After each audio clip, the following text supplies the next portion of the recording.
deep dive You into... didn't say what podcast it is. What?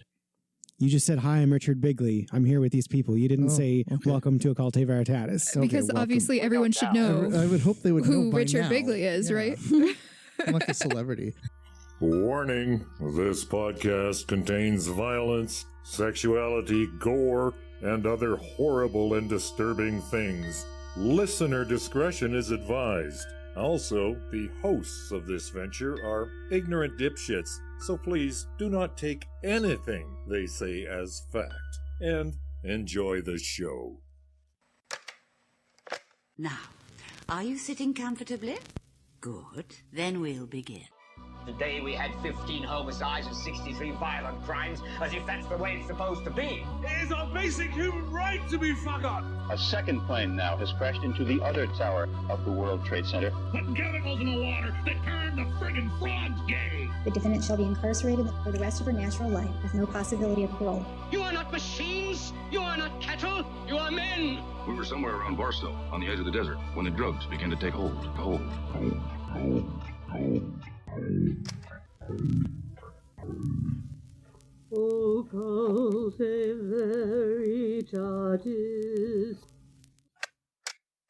Hello, occultists. I am Richard Bigley, and in studio with me today I have... Fishbury! Leon Filger. Ood Gallifrey. And special guest... Mrs. Bigley. Yes! And don't forget... the Soundboard Demon. Welcome to this special episode where we do a deep dive You into... didn't say what podcast it is. What? You just said, hi, I'm Richard Bigley. I'm here with these people. You didn't say, welcome to Occulte Veritatis. Because obviously everyone should know I would hope they would know who by Richard now. Bigley is, right? I'm like a celebrity. This is a Occulte Veritatis podcast, in case you didn't realize that when you clicked it in your podcast application. Don't judge. There you go. Is that sufficient? Yeah, that's good. Okay, so welcome to this special episode where we do a deep dive into Donald Trump and his presidency. But first, we need some poison. Lots. So, what's your poison?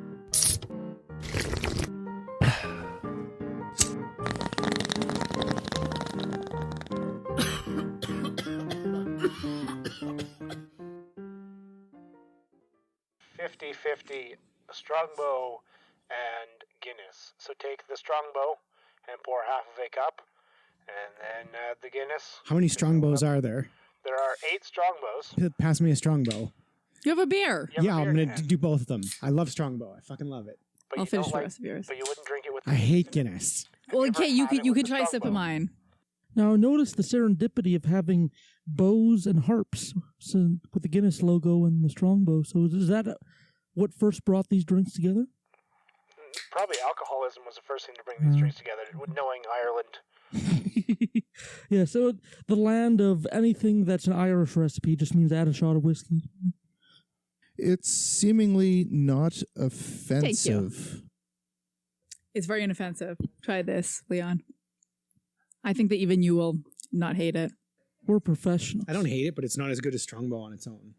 Yeah, I mean, I definitely would prefer a Strongbow on its own or a Guinness on its own, but this is surprisingly not offensive because the sweetness of the Strongbow negates the overwhelming taste of the Guinness. It's kind of like when you do a shot of rye and a shot of pickle juice, where they just kind of neutralize each other. It's the same sort of deal, I think. In Ukraine, we drank vodka with tons of pickles. It's the same thing. I see. Yeah. So growing up, we just drank the pickle juice. Yeah, I still do. Because it's good. I made no effort to pour correctly, and now I have a layer of foam to fight through. But from what I can taste, it's not bad. I like it a lot. It really improves the taste of the Guinness. I think piss would improve the taste of Guinness. Okay, hater. I was fighting words. But they have a little plastic ball inside called a baramba. Isn't it a widget?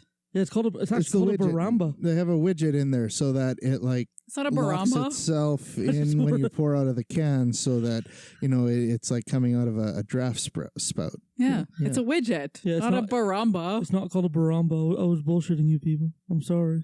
I'm very sorry. Even Guinness calls it a widget. Like, geez. This is my own personal name, and I was forcing it upon people. But there's a thing in the Guinness can? Yeah, it's called the widget. What the fuck is it? Well, it's so that it gives your canned beer that draft taste. Guinness is a nitrogenated beer as opposed to a carbon dioxide carbonated beer. And so what they do is they force the nitrogen into that widget, and it stirs it up so it gets it back into the proper form. Yeah. That's interesting. It's like a little plastic ball, though. Yeah. Does that hamper the recycling efforts at Sarcan? I would assume not. So it's made of aluminum? No, they just don't care. Oh. Could you imagine being the guy at the Sarcan that's got to like cut the can Fit the open to fucking get the widgets widget out? Like fucking people that drink Guinness. Fucking Guinness drinkers. Okay, so Well, I would give this drink like an 8 out of 10. I really, really like it. I'll give it a 8 out of 10 just because it's surprisingly inoffensive. I love it. I rate it. I didn't really like it. I tried some of Sage's. I knew I wouldn't like it because I hate Guinness and anything Guinnessy is terrible. So now I'm drinking a Strongbow Straight and it's delicious. And I'm also drinking a GW Pill and it's delicious. So I'm rating the combination of the two of those as they merge in my stomach a 10 out of 10. Fuck yeah. Yeah, I think these together are better than either separate. Like, I think I'd rather have this than either a Strongbow or a Guinness. So I think it's done the job of improving it by combining the ingredients. So I'll give it a 7 out of 10. Did you like it, Mrs. Bigley? I think the Guinness ruined what could have been a very nice cider, so give that a 2 out of 10, perhaps. Fair, yeah. Ladies and gentlemen, I am officially running for President of the United States, and we are going to make our country great again. When Mexico sends its people, they're not sending their best. They're not sending you. They're not sending you. They're sending people that have lots of problems, and they're bringing those problems with us. They're bringing drugs, they're bringing crime, they're rapists, and some, I assume, are good people. Who's number one with Hispanics? Trump. Yes, you told us Trump. that earlier. I love the Mexican people and their spirit, but the country of Mexico is killing us. I want to build a wall. I'm going to build a wall. I want to build the wall. We need the wall. And Mexico will pay for the wall. But we have some bad hombres here, and we're going to get them out. You brag that you have sexually assaulted women. Do you understand that? No, I didn't say that at all. I don't think you understood what was said. This was locker room talk. Every woman lied when they came forward to hurt my campaign. Believe me, she would not be my first choice, that I can tell you. You take a look at her words. You tell me what you think. I don't think so. I don't think so. All of these liars will be sued after the election is over. I'm going to take such good care of women's health care issues, you won't even believe it. Do you believe in punishment for abortion, yes or no, as a principle? The answer is that there has to be some form of punishment. For the woman? Yeah, there has to be some form. Such a Social nasty Security woman. Trust Fund. I have tremendous respect for women. Have you ever and done those women things? have respect for me. It's just awfully good that someone with the temperament of Donald Trump is not in charge of the law in our country. Because you'd be in jail. I think I would probably get along very well with Putin. Russia, if you're listening, I hope you're able to find the 30,000 emails that are missing. Hillary likes to play tough with Russia. Putin looks at her and he laughs, okay? He laughs. Would I approve waterboarding? You bet your ass I'd approve it. You bet your ass. In a heartbeat. And I'd bring back a hell of a lot worse than waterboarding. I want surveillance of certain mosques, okay? If that's okay. Because they are recruiting by the thousands. They're leaving our country. And then when they come back, we take them back. Oh, come on back. Where were you? I was fighting for ISIS. Oh, come on back. Go home. Enjoy yourself.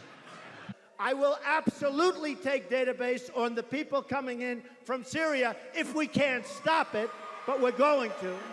I've made it known, if I win, they're going back.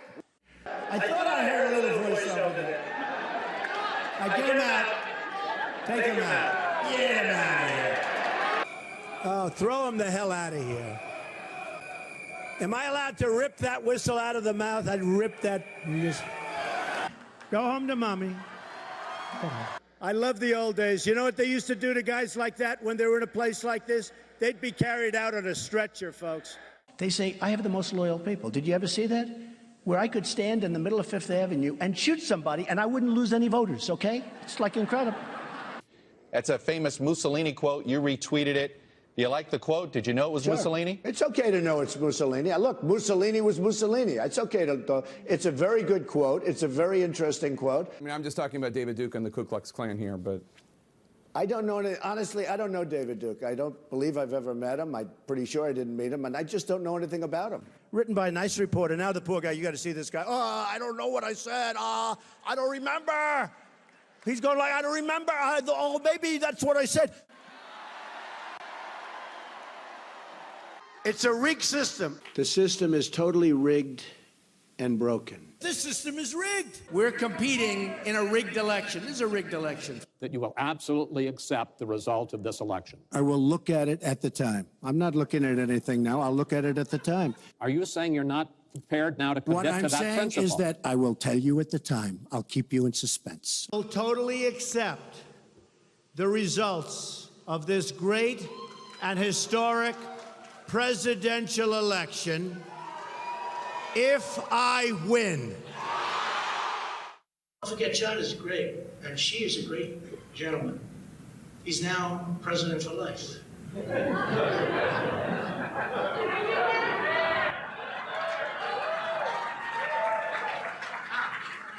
President for life. No, he's great. Hey, look, he was able to do that. I think it's great. Maybe we'll have to give that a shot someday.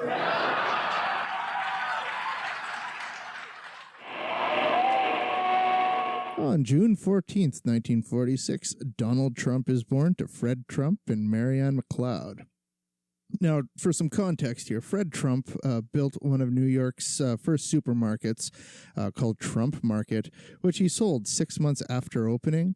Fred was a real estate investor. He basically had obtained a mortgage servicing company, which gave him access to properties that were nearing foreclosure, which he would then buy cheap and then resell at a profit. Mm-hmm. You know, because if the guy can't afford his mortgage, he's wanting to sell, and so he's looking for an eager buyer who just to get rid of it. Yeah, just to get rid of it. Just take it off of my hands. Mm-hmm. And so he'd buy these properties that are going to be foreclosed cheaply and then just resell them and make money off of that.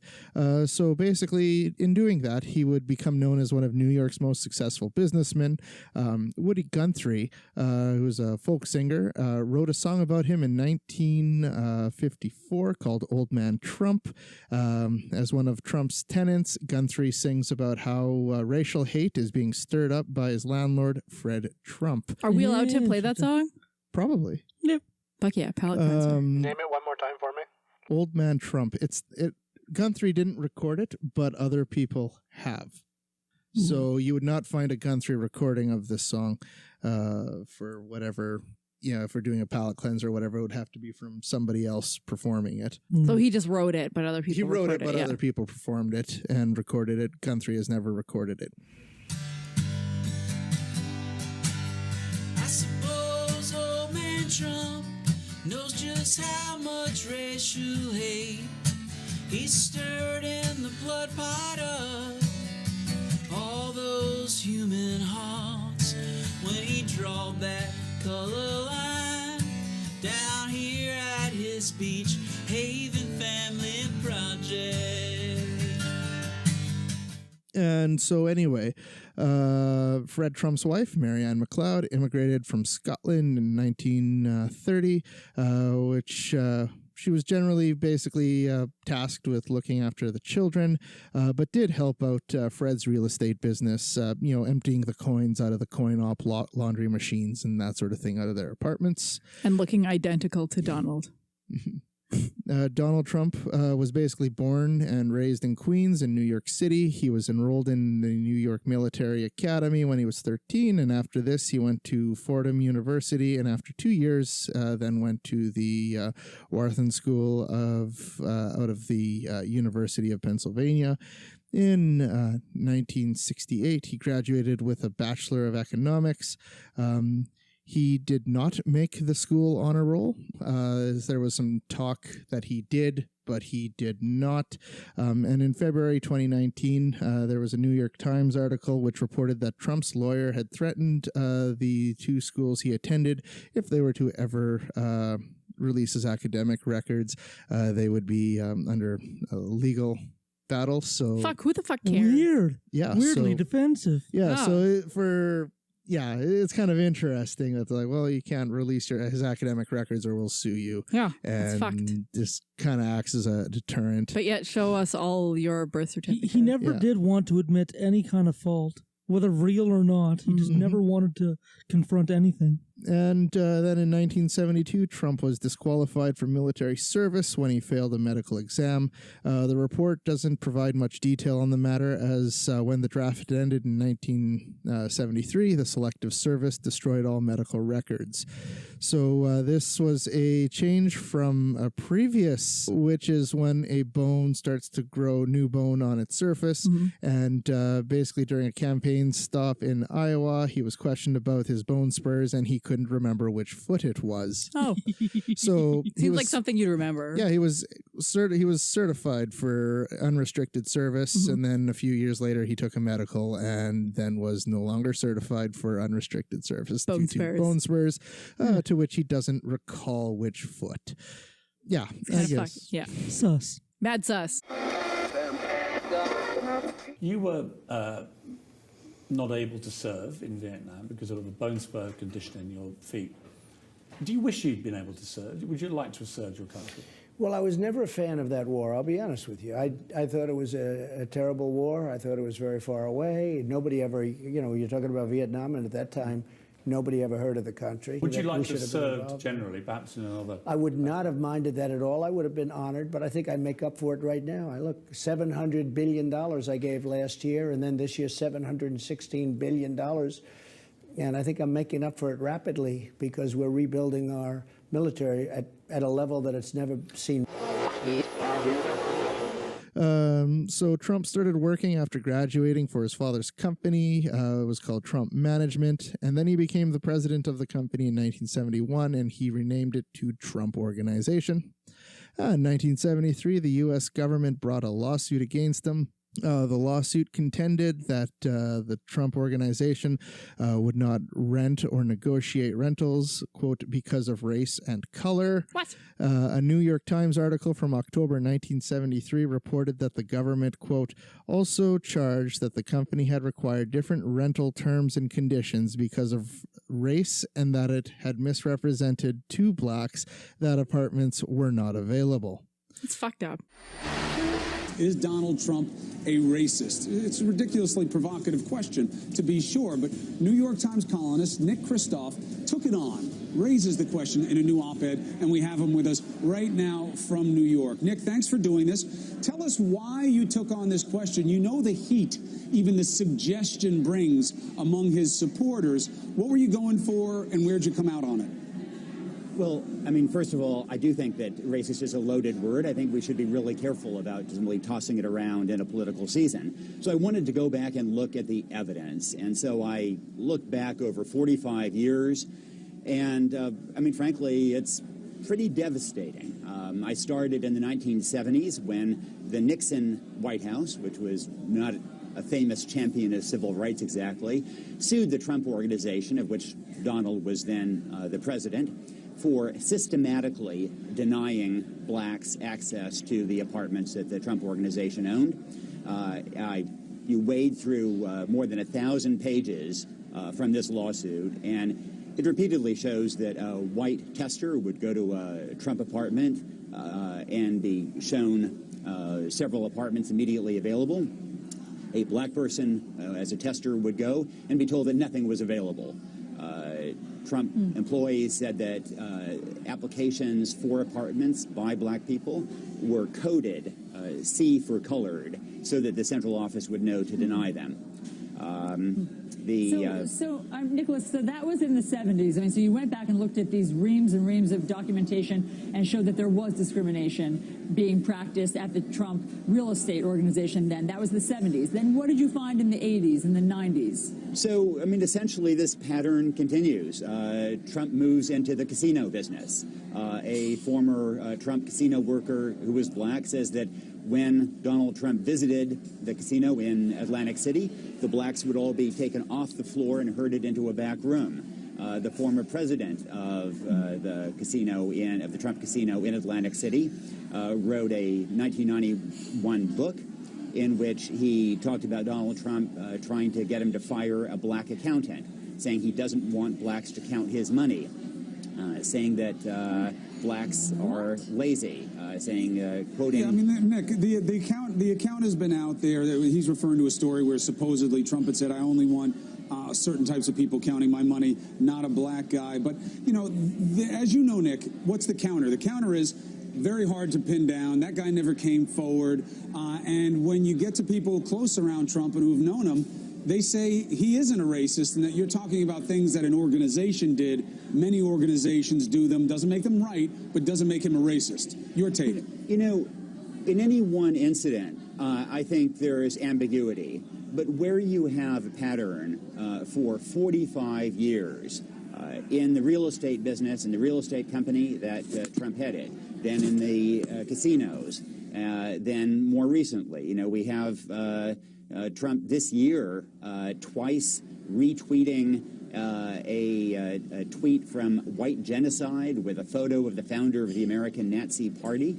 I think it's fair to provide some leeway, but over 45 years, you simply see this consistent pattern, and I don't know what else to call what emerges except racism. In response to this, Trump then sued the government for $100 million to respond to this lawsuit. And at the end of the day, in 1975, an agreement was reached between the government and Trump for their respective lawsuits. Trump was to furnish the New York Urban League with a list of all apartment vacancies every week for 2 years. The League would also present qualified applicants for every fifth vacancy in Trump buildings where fewer than 10% of the tenants were black. Oh my God. So basically that's pretty fucked. You know, basically the agreement was, you know, they can recommend tenants in Trump buildings where there's not a lot of African-American presence, and Trump is to provide a list of all vacancies to this organization. Jeez Louise. So, he had, somebody had to be checking over his shoulder just because, he apparently so fervently rejected the applications of African Americans. Yeah. Yeah, well, the government launched a lawsuit against him for it, you know, and then his response to launch another lawsuit against the government. Yeah. You know, he's like Eric Cartman. This is in the 70s too. This isn't even modern day, you know. Yeah.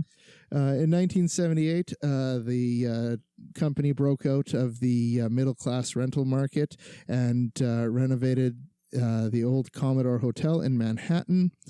Trump's father managed to negotiate with the help of Deputy Mayor Stanley Friedman a 40-year, $400 million property tax abatement with the government. Wow. Now imagine if the average Joe had asked not to pay their property taxes for 40 years. That's insane. That would never they would have been like, yeah, fuck you, buddy. Yeah, exactly.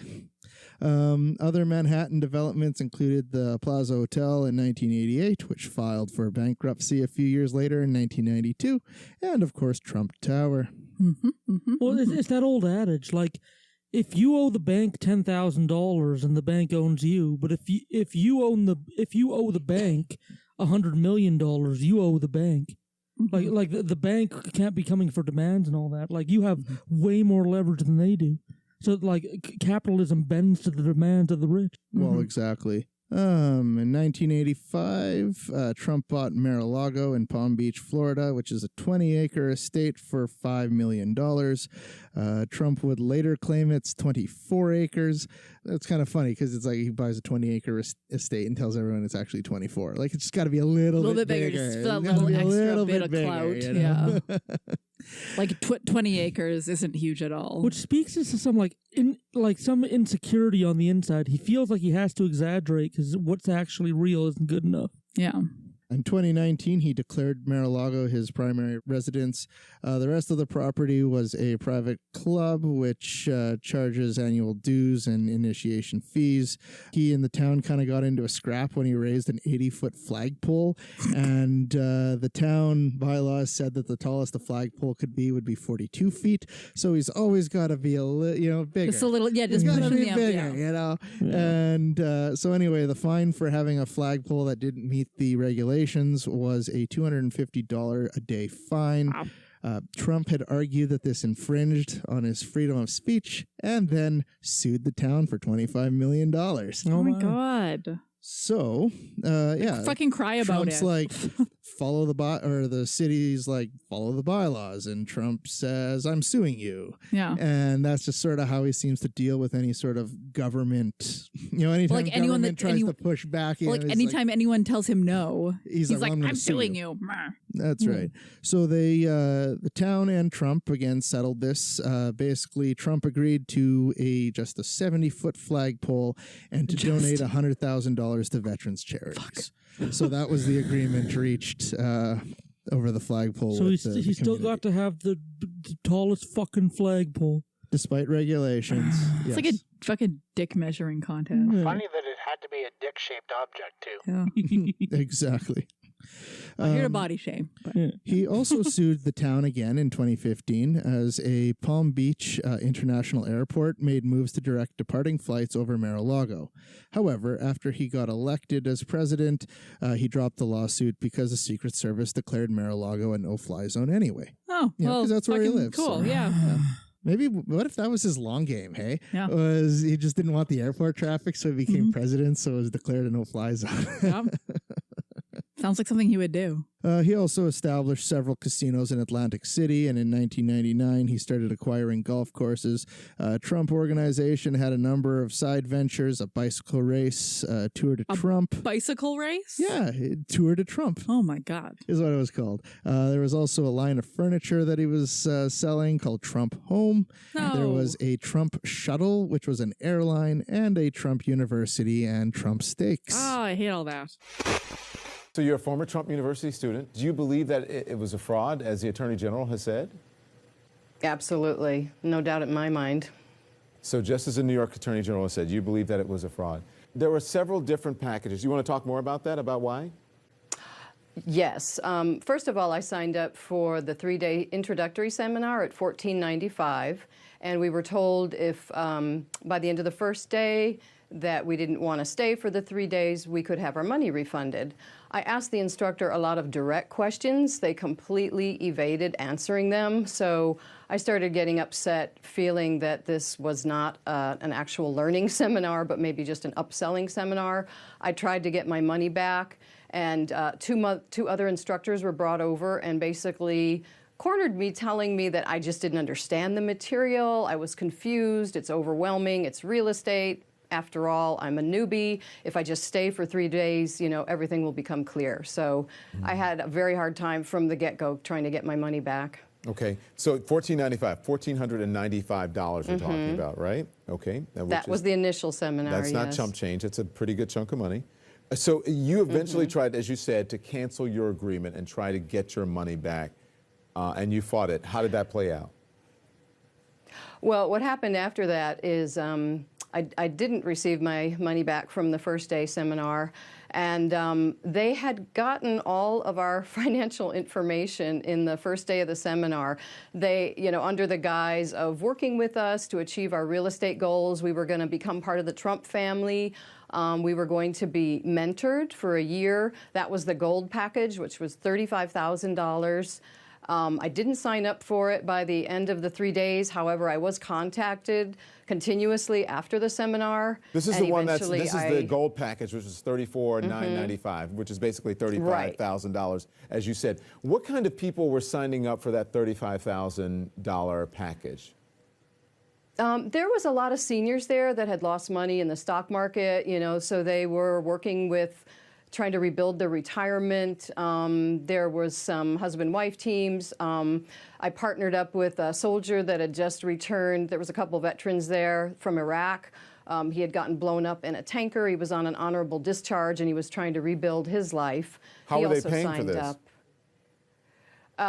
He wrote a check, and later the veterans' lawyers were able to help him with his case. Yeah, and so how were the other people paying for it? Were they just paying for it flat out? Were these people these weren't wealthy people, were they?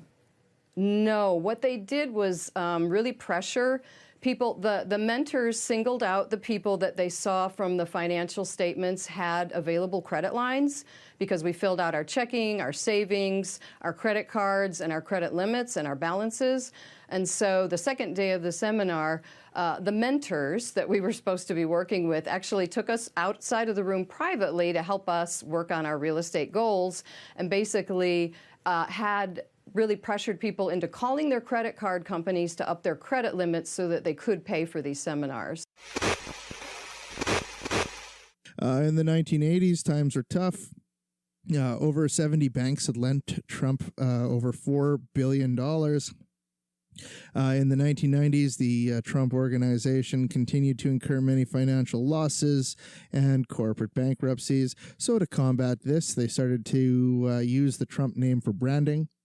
So like other hotel owners would pay Trump to be allowed to call their building a Trump hotel or a Trump tower, etc. I guess shit got so bad for Trump that at the end of the day, the only bank that would lend him money was Deutsche Bank. Oh boy. But why would people keep giving him money for his name when he was so shitty? Like down or whatever, you know? Just sounded good. And so, you know, if I had a hotel and I could say it's the affiliated with Trump, the Trump Hotel in Saskatoon, you know, people, let's go to the Trump Hotel. That sounds like a nice place. the Trump Hotel. Yeah. So in March of 1998, media mogul David Pecker did a magazine called Trump Style, where the magazine would report on the guests staying at Trump hotels. Oh, boy. Pecker had described himself as a close friend of Trump. That's right. Trump is a friend of Pecker. Yep. I just lined up the whole episode because I just wanted to say Trump was a friend of Pecker. Yep, I'm into that. You're into that, okay. I'll allow it. Yes. Yeah, Pecker's publications are known for catch and kill tactics. Pecker's Publications is the name of your porno. Yes. Basically, Pecker would, these catch and kill tactics, what would happen is Pecker would buy exclusive rights to a news story and then just not report on it. Oh my God.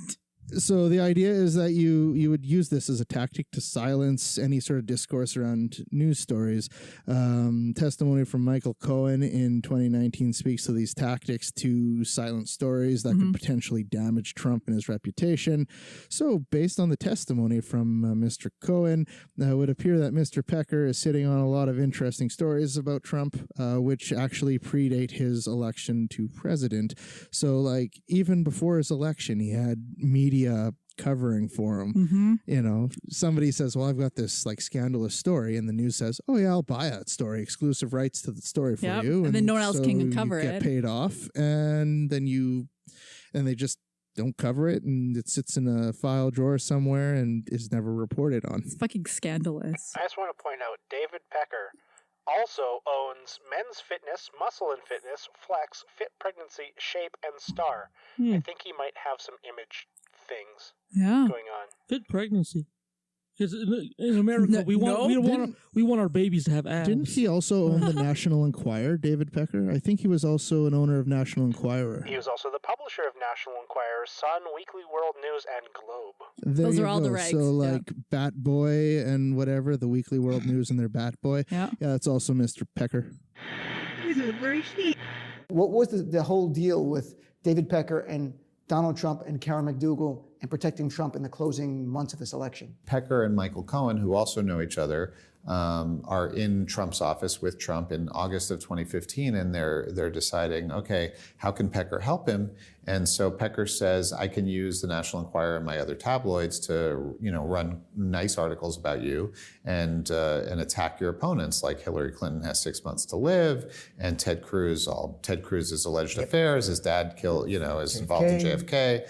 And also, we know there's women that are going to come out of the woodwork, and some of these tips are going to come to us because we're the National Enquirer. Where else are they going to come? So when we get them, we can catch and kill them. We can pay people. We can bottle them up. We can prevent them from ever seeing the light of day. And Trump says, great, do that and coordinate with Michael Cohen. Karen McDougal, the Playboy model, she's in the middle of 2016. She wants to tell her story of having an affair with Trump. Trump reaches out to Pecker and says, hey, can you help me take care of this? Please, help me out here. And she is then going to ABC News, and she's dealing with Brian Ross and Rhonda Schwartz, the investigative team there at the time. And they're going to put her on the air. And right at the last moment, American media steps in and they say, okay, Karen, we'll pay you $150,000 to, sell us the rights to your story, and we'll give you some health columns and magazine covers. So that's the main catch and kill, which we reported in the Wall Street Journal 4 days before the presidential election. We now know behind the scenes that Michael Cohen and Trump were directly involved in arranging that. But at the time, we knew only that David Pecker was a friend of Donald. He was like an ally of Trump, but we didn't know it was Trump himself. So it gave Trump a little bit of distance from it.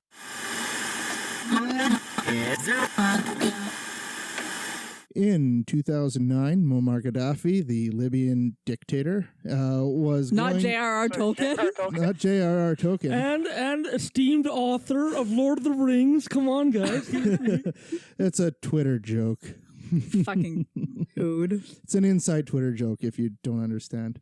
So anyway, Gaddafi was going to be attending the UN General Assembly in 2009. So this guy carries a ceremonial tent whenever he travels. I also carry a ceremonial tent. Not sorry for interrupting. He hates it when I interrupt. He gets really mad at me. It's funny. He should be used to that at home, though. Yeah, he should be used to it with me, too. You're both on the outs now. Fuck you. But now I have a new friend. Yeah. Gaddafi wanted to put up this tent at the Libyan embassy in New Jersey, but the U.S. government said no. So he figured that he could set this tent up in Central Park in New York. They also told him no. They were like, So that's our park. You can't. So the question is basically, wherever would the dictator Gaddafi stay? Well, Middle Earth. Donald Trump stepped up and offered up his place in Bedford, New York to house the Libyan dictator. Of course he did. So understandably, a number of residents of Bedford were not happy with this, and the town really didn't want Gaddafi staying there. And so anyway, the town administration shut down the whole thing while they were still setting up the tent, basically citing that he needed to get a permit, which was not obtained. So Trump had issued a statement saying that the property was leased on a short-term basis to Middle Eastern partners, quote, who may or may not have a relationship to Mr. Gaddafi. Oh my God. May or may not. I said Middle Easterners or Middle Eastern partners, not Middle Earth partners. So I just wanted to clear that up for you, Ood. You're never living that down. That was one of the funniest moments of my life. I'm okay with it. He did a lot in his dictator days. For a quick bit of context, though, the reason that Muammar Gaddafi would have a tent is because he was a Bedouin, which are famously nomadic people. Right. So it's not as crazy as just like, hey, look, a dictator has tent that wants set up. It's like he's also kind of crazy, but well, and it was intended pretty not to like stay in, but like to entertain guests and dignitaries and stuff like that is kind of his thing. So He also had cool hats. So yeah, he said he was renting to a short-term basis to partners in the Middle East who may or may not have a relationship with Gaddafi. And in 2016, Trump would later brag about this on CBS's Face the Nation. Don't forget, I'm the only one. I made a lot of money with Gaddafi, if you remember. He came to the country. He had to make a deal with me because he needed a place to stay. He paid me a fortune, never got to stay there, and it became sort of a big joke. Oh my God. From 96 to 2015, Trump was involved in the Miss Universe pageants, including Miss USA and Miss Teen USA. Very gross. Yes. His comments, not the women that participated, like, off you go, ladies. Yeah, so from this spawn allegations that Trump entered the Miss Teen USA changing rooms where girls as young as 15 were changing. Mariah Bilato, Miss Teen Vermont, 1997, told BuzzFeed, quote, I remember putting on my dress really quick because I was like, oh my God, there's a man in here. 3 other teenage contestants from the same year confirmed this story. This doesn't appear to be a one-off thing either. Miss Arizona Tasha Dixon told CBS that Trump entered the Miss USA dressing room in 2001 when she was a contestant. So she says, quote, he just came strolling right in. There was no second to put on a robe or to put a robe on or any sort of clothing or anything. Some girls were topless. Other girls were naked. Our first introduction to him when we were at the dress rehearsal and half naked when we were changing into our bikinis. According to Dixon, the organizers of the events told contestants to give Trump attention when he walked in.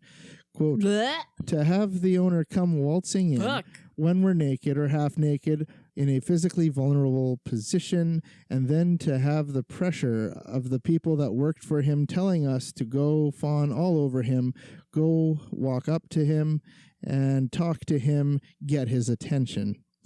And so people... That's fucking gross. I hate that. Ooh, and I hate it. And out front now, Sam Holvey. She's a former Miss USA contestant.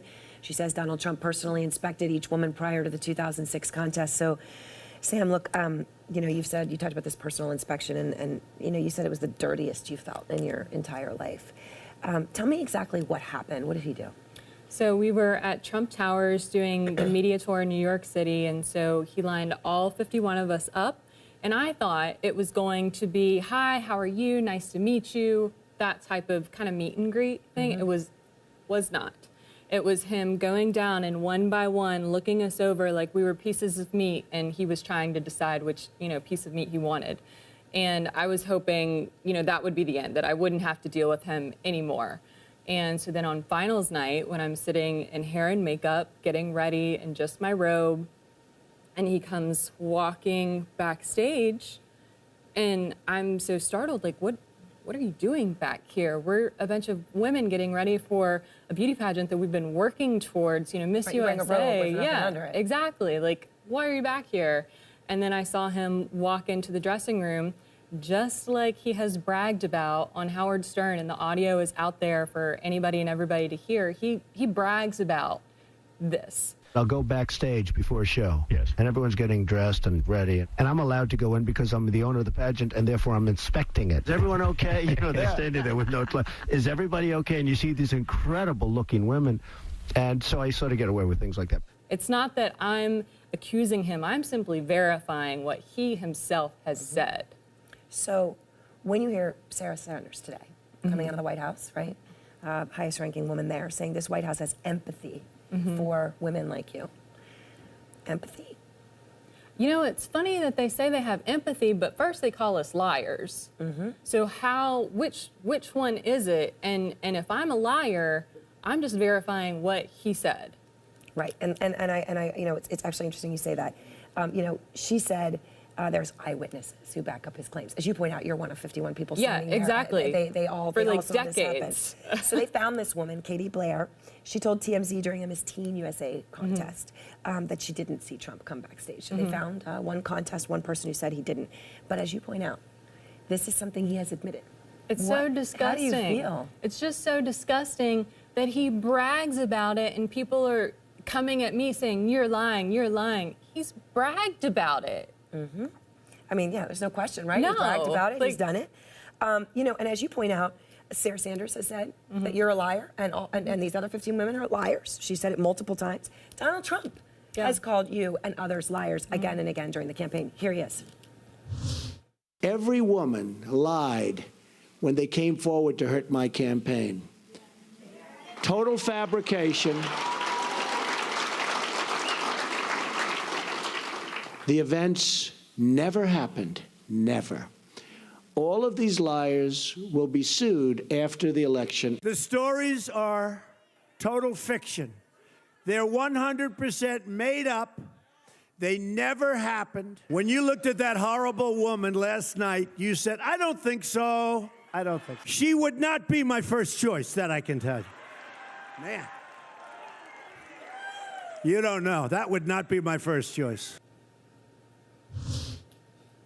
Watching your face, listening to that. I mean, you know, the ridiculous thing is that for him, it's not like a, you know, it's not like he was sexually attracted to me. It was that he felt powerful and he felt like he owned me, that I was his property. Now, you may be thinking, well, these are just like one-off allegations, a couple people just trying to make bank on, you know, the Trump story. I don't believe that for a second. Well, you would think that, but in 2005, Trump bragged to Howard Stern about going into a change room of these pageants. He wouldn't admit to sleeping with any, though. Quote, it could be a conflict of interest, but you know, it's the kind of thing you worry about later. Oh my you God! tend to think about the conflict a little bit later on, and then upon rethinking his previous words, decided that it was actually an, quote, obligation to sleep with the contestants. I'm screaming now. Yeah, so I'm he's incensed. like, I'm hungry and mad. so he says that he basically bragged about going into the change room, and then he says there'd be a conflict of interest to sleep with To them. fuck him, but then he's like, maybe I should. It's actually, no, it's not a conflict. It's an obligation. Yeah, maybe I should fuck these 15-year-olds. Yeah, it's these kind of children. Fucky. Also, and he's the leader of the QAnon anti-pedophile movement, right? Yeah. That's a thing, apparently. Yeah, and remember, this is the guy who's trying to stop child trafficking, according to clearly. the QAnon movement. Even though it's his obligation to sleep with hot 15-year-olds. He just wants them for himself. Also, in 2005, during a behind-the-scenes interview with presenter Billy Bush on Access Hollywood, Trump says, referring to Ariane Zucker while waiting to meet her, quote, I better use some Tic Tacs just in case I start kissing her. You know, I'm automatically attracted to beautiful. I just start kissing them. It's like a magnet. Just kiss. I don't even wait. And when you're a star, they let you do it. You can do anything. Grab them by the pussy. You can do anything. She used to be great. She's still very beautiful. I moved on her, actually. You know, she was down in Palm Beach. I moved on her, and I failed. I'll admit it. Whoa. I did try and her. She was married. That's huge news there. No, Nancy. Yeah. No, this was marriages. And I moved on her very heavily. In fact, I took her out furniture shopping. She wanted to get some furniture. I said, I'll show you where they have some nice furniture. I took her out furniture. I moved on her like a bitch, but I couldn't get there. And she was married. Then all of a sudden, I see her. She's now got the big phony and everything. She's totally changed her look. She's your girl's hottie. In the purple. Whoa. Yes. Whoa. Yes, the Donald has scored. Whoa. Oh, my man. Wait, you got to look at me when you get out. You're like, Set this up. That is very Will you give me the thumbs Look up? at you. You are a Thumbs up. You got to get the thumbs up. Can't be too happy. else off first? Yeah, let me. It's very fun. You got to give me the thumbs up.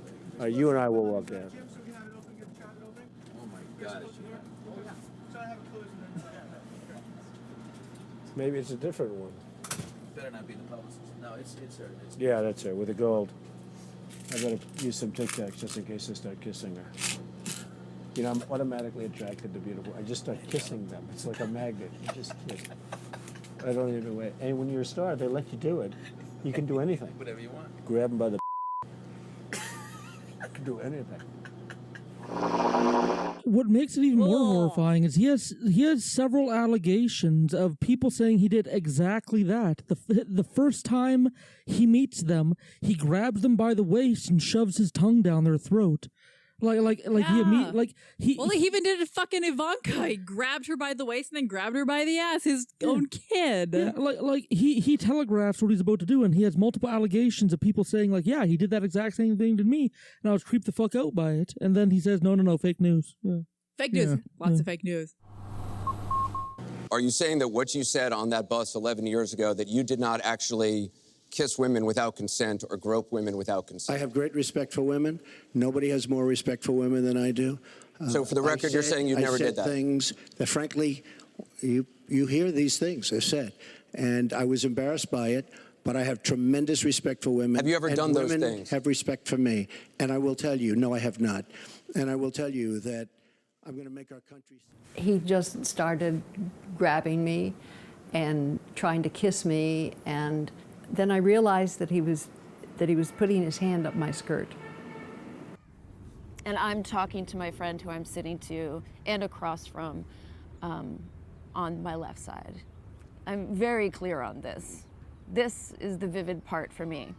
So the person on my right, who unbeknownst to me at that time was Donald Trump, put their hand up my skirt. He did touch my vagina through my underwear. Absolutely. Donald sat me right next to him. He placed me right next to him. And that was the time when he started to go for it and had his hand on my leg, moving forward, and went for it, touching my private parts. Pushing me up against the wall, forcing me to kiss, forcing a kiss on me, and again with his hands all over my body and up again my dress with the hands. And it was at that time where he turned to me and embraced me and gave me a kiss on the lips. I remember him coming out, and the first thing he did was just smile and give me a warm embrace with another kiss. And I remember immediately thinking, what does he think this is? When I saw him at the debate, and Anderson Cooper asked him, have you ever kissed a woman without consent? And he said, no. I just think all those feelings rushed back to me. I felt that it was my responsibility to write something at that point. He then grabbed my shoulder and began kissing me again very aggressively and placed his hand on my breast. I pulled back and walked to another part of the room. He then walked up, grabbed my hand, and walked me into the bedroom. I walked out. He then turned me around and said, let's lay down and watch some telly-telly. He put me in an embrace, and I tried to push him away. I pushed his chest to put space between us, and I said, come on, man, get real. He repeated my words back to me, get real, as he began thrusting his genitals. Every woman lied when they came forward to hurt my campaign. Total fabrication. The events never happened. Never. He was also involved in other projects, books, professional wrestling promotions, The Apprentice. Yes, I remember that. Appearances in movies like Home Alone 2, Lost in New York, and Who's talk that guy? shows. He clearly didn't give a shit about kids in Home Alone 2. And also from WWE, he ended up making the wife of Vince McMahon, who owns WWE, a big member of his cabinet, which will come in my part. On September 11th, 2001, Trump called into the TV station WWOR UPN 9. Cue up the video. Precautions there in light of what happened at the World Trade Center? Well, Alan, we've always had, as you know, very, very strong security, but there's very little you can do about planes crashing into a building. I mean, you look at Larry Silverstein, who's a terrific owner in New York and a very good friend of mine who I just called. I was very worried about him because I assumed maybe he was in the building. He took possession of the building 1 week ago. As you know, he just bought the World Trade Center. Right. And he was in his office, and he was getting ready to move into the World Trade Center over the next 2 weeks. So when I just spoke to him, there's nothing you can do when people are going to be bombing planes at your building. Now, I guess maybe the world is going to be changing, and maybe you're going to have F-16s flying all over the city, etc. But it's a pretty tough situation. Donald, you have one of the landmark buildings down in the financial district, 40 Wall Street. Did you have any damage, or did you know what's happened down there? Well, it was an amazing phone call I made. 40 Wall Street actually was the second tallest building in downtown Manhattan, and it was actually, before the World Trade Center, was the tallest. And then when they built the World Trade Center, it became known as the second tallest, and now it's the tallest. And I just spoke to my people, and they said it's the most unbelievable sight. It's probably 7 or 8 blocks away from the World Trade Center, and yet Wall Street is littered with 2 feet of stone and brick and mortar and steel, and there are thousands of people walking over the debris. And he was like, well, can't really do anything about people flying planes into buildings. Like, oh, I guess that's the way of the world now. Trump would also later talk about how he was there to help. Quote, soon after, I went down to ground zero with men who worked for me to try to help in any little way that we could. He continued, we were not alone. So many others were scattered around trying to do the same. They were all trying to help. Now, there were many, many, many people involved in dealing with the aftermath on September 11th, including New York Fire Department Battalion Chief Richard Ellis, who does not remember Trump ever being there.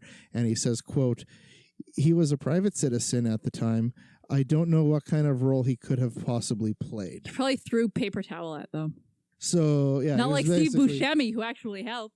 Yeah, so like Trump was just a run-of-the-mill, private businessman. Just like some rich guy. Yeah, what role would he have played? And so the battalion fire chief also doesn't remember seeing Trump there. So yeah, who gives a fuck? Yeah, basically, it doesn't seem like that is really corroborated by any witnesses there. New York Magazine did a profile on Jeffrey Epstein in 2002. Trump was quoted in the article saying, quote, I've known Jeff for 15 years. Terrific guy. He's a lot of fun to be with. Yep. It is even said that he likes beautiful women as much as I do. And many of them are on the younger side. Blah.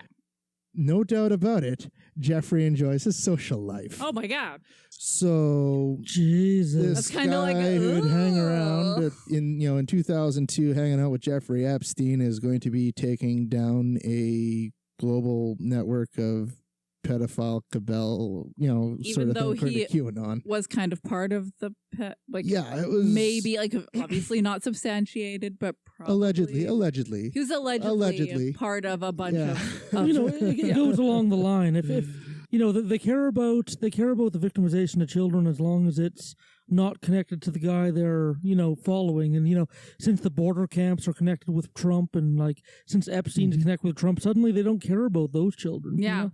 Fuck those kids. Well, and Trump even says many of them are on the younger side in this article. Like that's just he literally very said cringy, It's super flippant and whatever. Former Trump aide Sam Nunberg said Trump and Epstein, quote, knew each other a long time. Quote, bottom line, Donald would hang out with Epstein because he was rich, end quote. According to a Washington Post article, it was also reported that in 1997, Trump flew on Epstein's plane, and Epstein had also flown in Trump's jet. They both had property in Palm Beach, and Epstein's black book of contacts had Trump's phone number in them. Message pads found at Epstein's residence showed that Trump called Epstein at least twice in November 2004. Just like real good buddies. Yeah, they're just kind of chummy. Yeah. They maybe shared a lot of interests. Yeah. July 2019 New York Times article reported that for a 1992 Calendar Girl competition, there was an exclusive party held at Mar-a-Lago with 28 women who were flown in, and Trump and Epstein were the only guests at this party.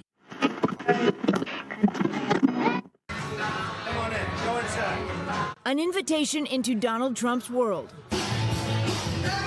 Footage from 1992 found in the NBC archives shows the future president welcoming Jeffrey Epstein to his Mar-a-Lago estate. The get-together more than a decade before Epstein pleaded guilty to prostitution charges in Florida. Both men are seen enjoying themselves, Trump pointing out women dancing in front of them. An apparently friendly encounter with a man the president is now looking to distance himself from. Well, I knew him like everybody in Palm Beach knew him. I had a falling out with him a long time ago. I don't think I've spoken to him for 15 years. I wasn't a fan. Were they all women, or were they maybe children? I don't know. I'm going to assume that everything on the up and up was X. I didn't find anything to suggest it was not. Fair. But, you're having a party, and it's a Calendar Girl competition, and there's 28 women, and you and Epstein are the guests. Mistakes would happen. It just seems very, Lots of girls look way older than they actually are, and who are you to know who that is? And it's clearly not your fault. In a lawsuit filed in Manhattan by a woman who, using the name Katie Johnson, she had claimed that she was raped by then presidential candidate Donald Trump at a party at Epstein's Manhattan mansion in 1994. She would have been 13 years old at the time. Holy fuck. Trump and Epstein both denied this happened. In November of 2016, before Election Day, she backed out of the lawsuit just a few days before Election Day. She states that she had been threatened and was fearful, and later dropped the lawsuit. Definitely some confusion here since that woman who was accusing Trump of raping her when she was a child decided not to appear. Instead, her attorney came out and said that the woman was too afraid to speak. Media from all over the world came out to hear what that woman had to say. Now, this was a planned news conference, but it didn't happen. The woman had filed a lawsuit alleging Trump sexually assaulted her at several different parties in 1994 when she was only 13 years old. Attorney Lisa Bloom said the woman, who has gone by the pseudonym Jane Doe, had received numerous terrible threats and gave a short statement. Jane Doe has received numerous threats today, as have all the Trump accusers that I have represented.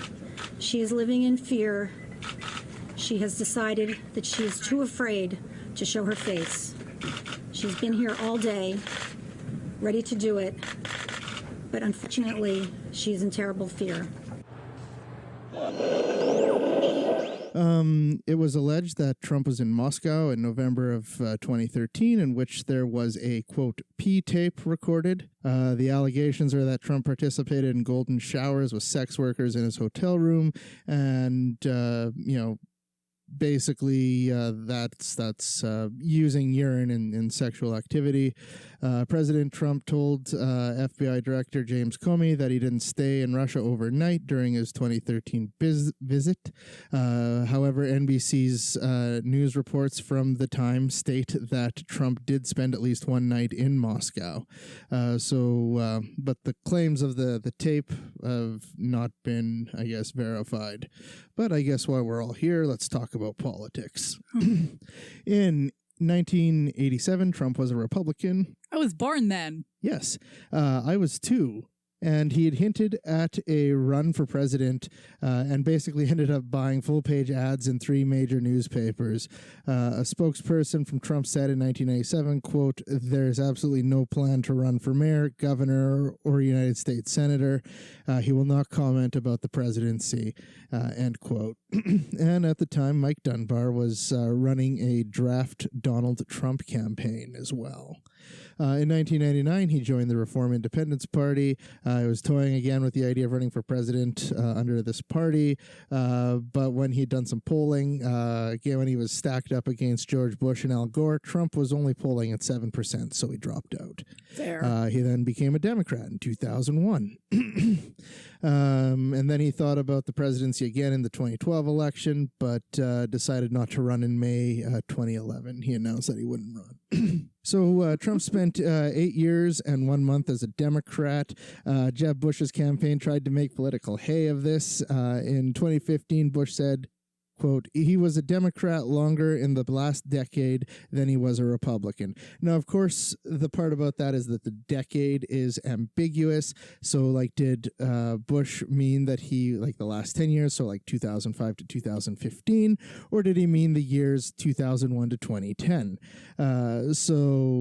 Which was the most recently past decade. So that's that thing that politicians do where you're technically correct under one meaning, but incorrect under another. Fucking love Jeb Bush. Yeah, so... Sorry about it. Please clap. So basically, if we use the definition of last 10 years, Bush was wrong, as Trump had been a Democrat for 3 years, 9 months at the time, and then was a registered Republican 5 years and 6 months of that time. So basically, it was just sort of an ambiguous thing that he was trying to use to make political points. Flip and flop for clout. Yeah. So Trump had become a Republican in September 2009. And then in 2013, he complained about illegal immigration and went off about Obama's, quote, unprecedented media protection, which is kind of funny given his relationship to David Pecker. And then October 2013, Republicans tried to get him to run for governor, and Trump again declined because he was not interested in being governor. So the moment we were waiting for, the 2016 campaign. June 15th, 2015, Trump announces his run for nomination. Political, a news media company, called it a, quote, bizarre spectacle, and provided a number of quotes. For example, Islamic terrorism is eating large portions of the Mideast. They've become rich. I'm in competition with them, Trump said on terrorism. What? International relations, quote, I'm not saying they're stupid. I like China. I just sold an apartment for $15 million. Am I supposed to dislike them? People say you don't like China. No, I love them. But their leaders are much smarter than our leaders, and we can't sustain ourselves with that. It's like take the New England Patriots and Tom Brady and have them play your high school football team. That's What what the fuck does that mean? It's word salad. Well, that's what he said about China. Then, of course, the famous Trump wall. Quote, I would build a great wall, and nobody builds walls better than me, believe me. And I'll build them very inexpensively. I will build a great, great wall on our southern border, and I'll have Mexico pay for that wall. Basically, it was a joke and a farce, a wealthy man's vanity project, kind of like, a poor person's idea of what a rich person is and a stupid person's idea of what a smart person is entirely embodied in Donald Trump. Also, spoiler alert, the president of Mexico was not cool with that whole wall thing. Yeah, probably not. You might want to ask him first. Yeah. Mr. President, it sounds to me like money aside, no matter who pays, you don't think the wall serves a purpose? He is appealing to fear. And yes, many Americans since September the 11th are acting under fear. And fear is not a good advisor. And that's why Trump shows that he's Superman, that he's going to defend this nation, that he's going to throw bombs to the rest of the world, that he's going to enclose and build walls to isolate this nation and supposedly protected. Mr. President, a critic might say that had not 8 million of your citizens crossed into our country on your 6-year watch, Donald Trump wouldn't be in this position today. It's a market problem, and we do have problems in Mexico that we're trying to solve. First of all, we work together with the United States every day to make that border safe and secure. Number two, we work every day building opportunities in Mexico for our people. And this is the reason why in the last 3 years, there are more Mexicans coming back into Mexico than those coming in. He's going against all economic good policies. So being a good businessman, which he is not being a president. Trump had tweeted that he was, quote, by self-funding my campaign, I am not controlled by my donors, special interests, or lobbyists. I am only working for the people of the U.S. Supporters like this idea. He was a renegade, railing against the establishment, claiming to be self-funded. But like a lot of things Trump says, the facts don't match what he says. So he had built a fundraising machine. In April 2015 to October 2015, 67% of the money raised were from individuals. And by May 2016, Trump had raised $48 million. This was way more than Clinton, Sanders, Ted Cruz, Rubio, or Carson had raised. Wow. So he wasn't funding his campaign, as he was claiming. He was getting money from He was being people. funded. Yeah, he was getting money from people, so he didn't pay her his own campaign. In the first Republican debate, Fox News moderators tried to make him out to be like a woman hater. In the second debate, CNN moderators tried to make him look like a joke, and neither were successful. And they kind of had to realize that he was a real contender to this. Yeah, and that doesn't mean he isn't those things. It means that the way they softballed him questions and didn't really do a good job confronting him when he avoided answering left the impression to the viewers that he wasn't those things. Well, and shit, nothing would stick to him. Yeah. in a New Hampshire rally, Trump expressed futility to export, quote, freedom to Muslim countries. Quote, I saw somebody say, we want it over there where the women don't have to wear the you-know-what, meaning a burqa. Quote, and then I saw women interviewed, and they said, we want to wear them. We've worn them for thousands of years. Why would anyone tell us not to? They want to. So it's, true that, some Muslim women want to wear the burqa as expression of their own faith. I get it. We should let women wear whatever the fuck they want, really. Burqa, hijab, bikini, it's really nobody's business, Anyway, Trump goes on to say, fact is, it's easier. You don't have to put on makeup. Look how beautiful everyone looks. Wouldn't it be easier, right? Wouldn't that be easy? I tell ya, if I was a woman, I don't want to, I'd be like, and he covers his face to represent the burqa. Bah, I'm ready, darling. Let's go. It's true. So basically, according to Trump, women wear a burqa because it's easier than putting on makeup. I am not wearing makeup today. Yeah. That would explain your burqa, I guess. Eh? Yeah, it would. Yeah, clearly I'm wearing like a burqa. I'm just real ashamed of this whole situation. Those ankles, though. Yeah, kind of hairy. I think I saw a bit of eyebrow. You might have, yes. Scandalous, I know. Political described his positions as eclectic, improvisational, and often contradictory. So NBC News counted 141 distinct shifts on 23 major issues during his campaign. While some would call it populism, his campaign had propelled fringe beliefs into the mainstream. He would repeatedly refuse to condemn David Duke, the Ku Klux Klan, or the white supremacists, very much like today, actually. On CNN's State of the Union, he said he would need to, quote, do research into David Duke and white supremacy as a reason why he wasn't able to denounce them on the spot. Last night, a mob scene in New Orleans after the former KKK leader and current U.S. Senate candidate squeaked into a debate on a black college campus. David Duke is one of Donald Trump's biggest and least welcomed fans in Louisiana. Duke is barely getting 5% in the polls, but it was enough to get him on a debate stage and voice his admiration for Donald Trump. I will be Donald Trump's most loyal advocate to make sure his nominees go to the Supreme Court. It's been an ongoing problem for Trump, stumbling over questions on how to handle support from known racists. Well, just so you understand, I don't know anything about David Duke, okay? I don't know anything about what you're even talking about with white supremacy or white supremacists. So I don't know. I don't know, did he endorse me or what's going on? Because, I know nothing about David Duke. I know nothing about white supremacists. And so you're asking me a question that I'm supposed to be talking about people that I know nothing about. But I guess the question from the Anti-Defamation League is, even if you don't know about their endorsement, there are these groups and individuals endorsing you. Would you just say unequivocally you condemn them and you don't want their support? Well, I have to look at the group.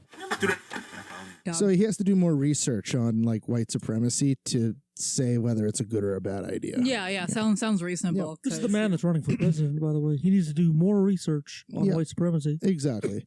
So in a November 2015 rally, Trump mocked a disabled reporter, Pulitzer Prize winning Sergei Kowalski. And really, like any functional society, this would have been the end of Trump. We all thought that. Hillary thought that would have been the end of Trump, is you mock a disabled reporter. Yeah, and that's what the pundits were saying. That's what the media was saying. Holy crap, how can he go on after this? But he did. Yeah. And so anyway, Trump did not release his tax returns, which is something every major candidate did since 1976. He promised to, but didn't. In May 2016, Trump said his tax rate was, quote, none of your business on ABC's Good Morning America, adding, quote, I fight very hard to pay as little tax as possible. So this guy's wanting to run a country, a government that is funded by people's taxes, and at the same time saying that he tries to avoid paying as much tax as possible and is not, releasing his financial information, which is a common practice for major candidates. Mad sus. He knew what a conflict of interest was when he was on Howard Stern talking about pageant contestants, but it seems like he's lost that knowledge now. Yeah, so by May 2016, Trump was presumed to have been the Republican nominee. By the National Convention in July 2016, Trump won on the first ballot with 1,725 delegates. Trump would raise almost $89 million. He would spend almost $69 million. Nice. So basically, he had a $20 million surplus from his campaign afterwards. So meanwhile, this was happening. The Democrats nominated some candidate. And the first presidential debate, Trump said, "I'm going to cut taxes, big league, and you're going to raise taxes, big league." Many people misheard this as bigly, no relation. Many campaign rallies, Trump supporters chanted "lock her up," referring to his opponent Hillary Clinton. November 8, 2016, I followed the news. I saw the Electoral College fuck the people once again, with Hillary receiving the majority of votes, yet Trump winning. This is really nothing new. I predicted this would happen. Right-wing populism versus an uninspiring establishment Democrat candidate. Populism will win out every time. So I went to bed with a feeling of anticipation. I was curious what South Park would do with this.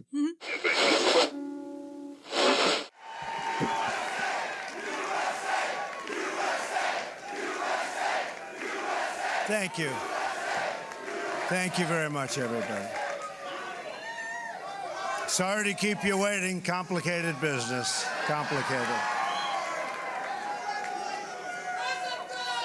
Thank you very much.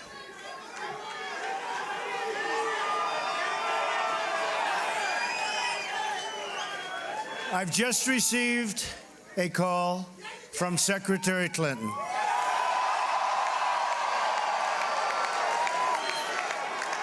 She congratulated us, it's about us, on our victory. And I congratulated her and her family on a very, very hard-fought campaign. I mean, she fought very hard.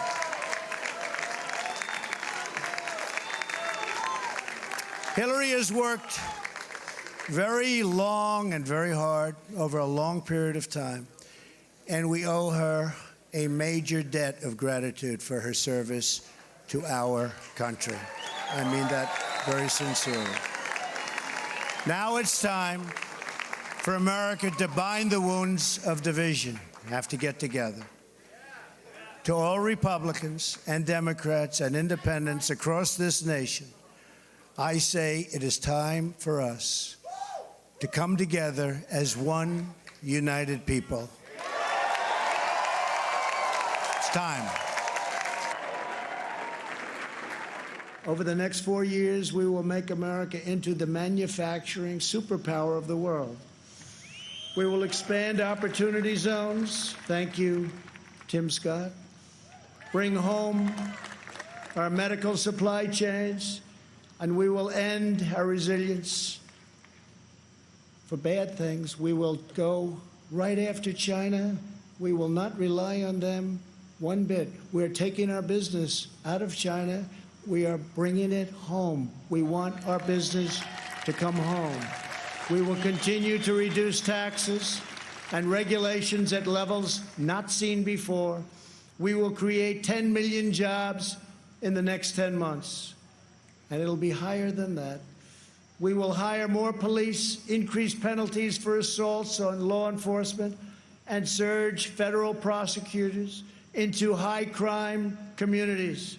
We will ban deadly sanctuary cities and ensure that federal health care is protected for American citizens, not for illegal aliens.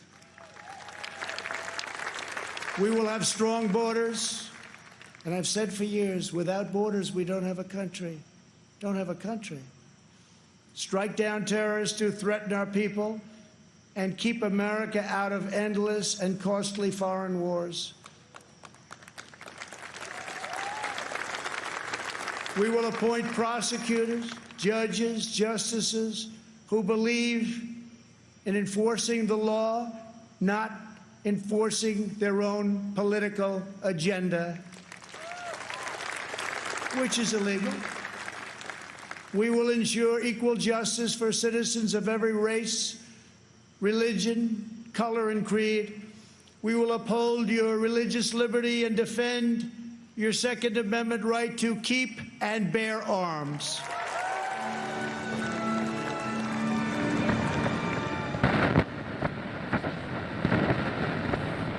And over to Sage Murray to talk about the morning after hangover.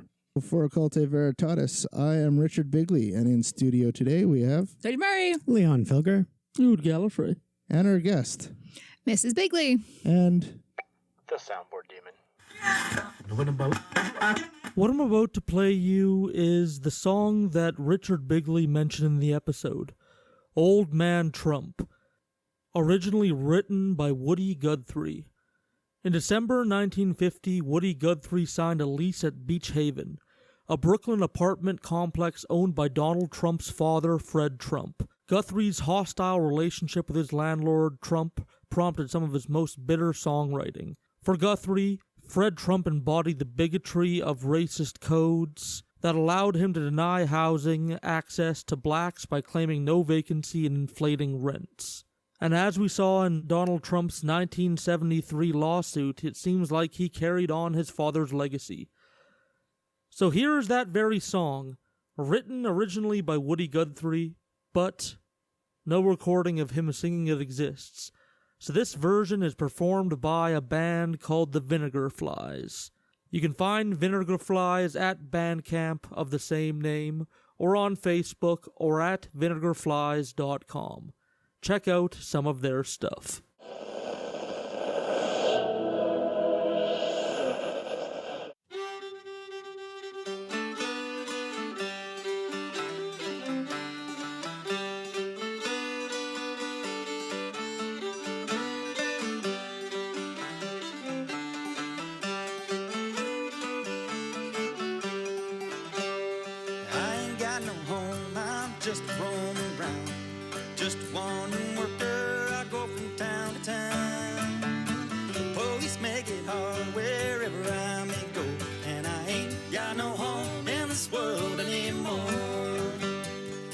And my sisters stranded on this road, a hot and dusty road than 1,000,000 feet of tried.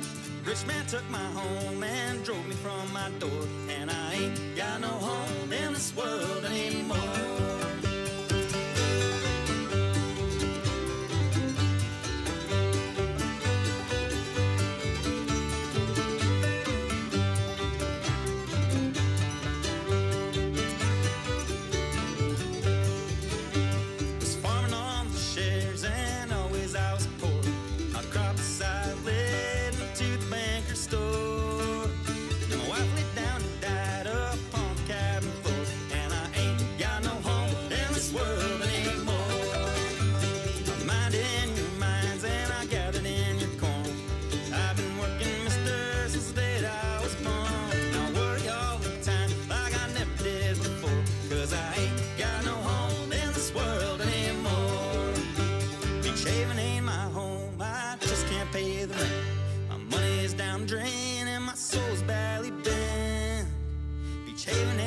Heaven for no black ones dare to roam. No, no, no, old man Trump, Beach Haven ain't my home.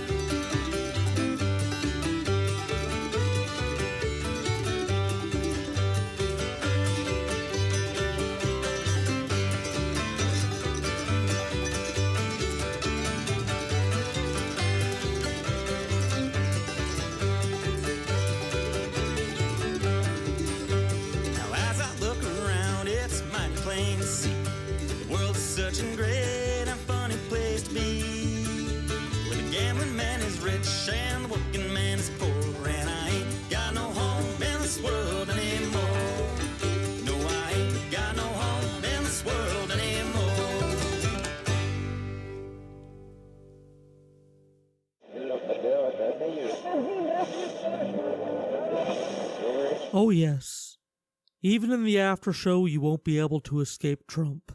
Just because we didn't cover it in the episode itself, there are about 76 odd things, some of them repeated many times, some of them only uttered once, of promises Trump made on the election trail in 2016. So as we go into the next episode with Sage, and find out just how he performed as a president in the first couple years of his presidency, here are the 76 promises he made. Build a wall along the southern border. Make Mexico pay for the wall. Making everybody say Merry Christmas again. Get rid of Common Core, which is an educational government program. Get rid of the Environmental Protection Agency. Get rid of Obamacare. Knock down regulatory walls between states for health insurance. Rebuild the country's aging infrastructure. Preserve Medicare, Medicaid, and Social Security. Defund Planned Parenthood. Taking care of women. Some of these are very vague. Taking care of, quote, radical Islamic terrorism.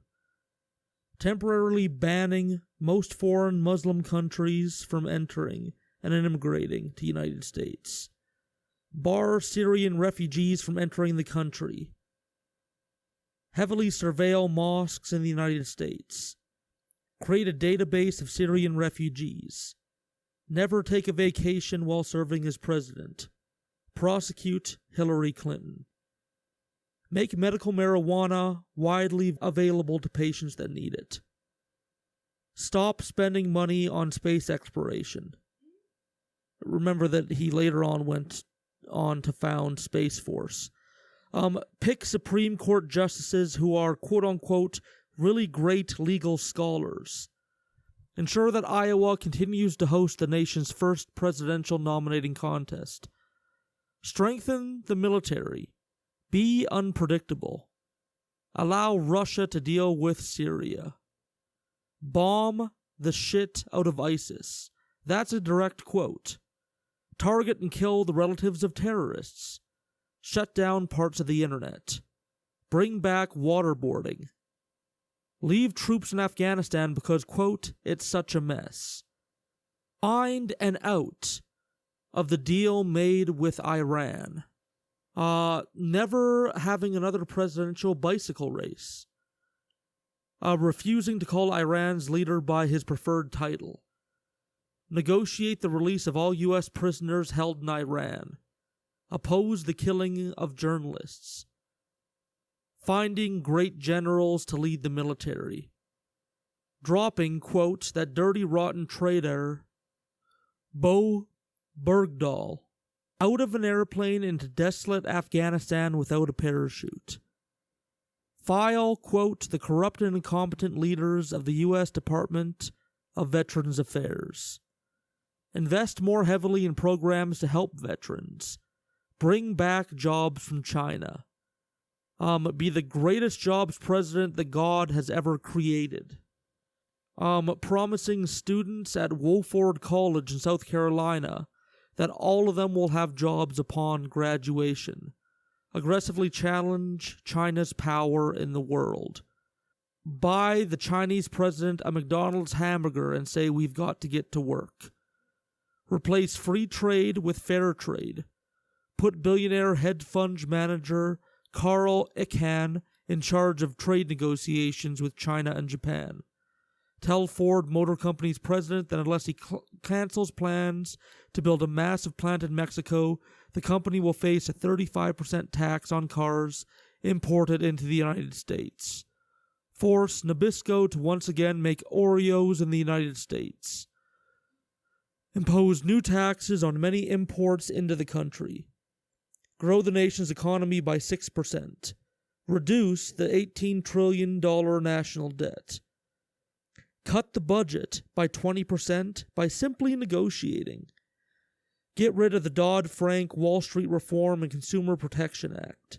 Simplify the U.S. tax code and reduce the number of tax brackets from 7 to 4.